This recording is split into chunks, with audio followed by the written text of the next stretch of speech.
আছে আগের কিন্তু 30 টাকা পাবো, ঠিক আছে? এটা পরের বার দিয়ে যাই এবার। আচ্ছা ভাই, পরের বার দেখালাম ওই গেলে 100 দিয়ে দিব না, সমস্যা নাও। না। আর ই করো, 50 টাকা কিন্তু বাড়ছে এখন, আগের আগের দামে আর এখন আর দেওয়া দেবে না, 50 টাকা করে বাড়াই দেওয়া হবে। নতুন লোক বইছে চ্যানেলে, এখন আগের থেকে খরচ বেশি, আগে যা দিতাম আনতে হারা নাই, নতুন ক্ষমতা হস্তান্তর হচ্ছে না, খরচ বেশি, একটু বাড়াই টাড়াই দিয়ে পরে ফিরেতে, ঠিক আছে? এই গুড়ি আনছি কিন্তু, গুড়ির কালেকশন আছে, লাগলে গুড়ি নিও, ঠিক আছে? ওদের চেয়ে এটা আরো ভালো, রাখ মনে কমাই রাখ মনে আইও। আচ্ছা ভাই, আমার নাই, সমস্যা নাই।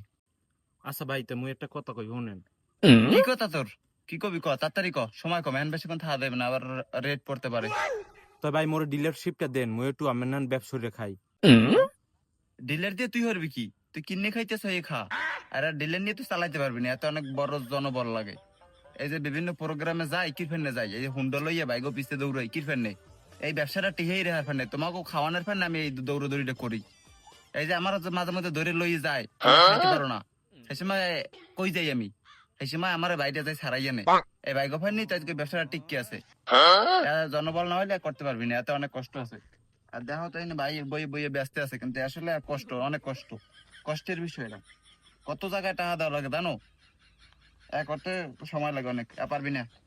আর যদি করতে চাও তাহলে বাইক অফিসে দৌড়াইতে হবে, আর ব্যবসা টিকিয়ে রাখতে হলে আর হলে যে তোর অনেক টাকা দেওয়া লাগবে বিভিন্ন জায়গায়।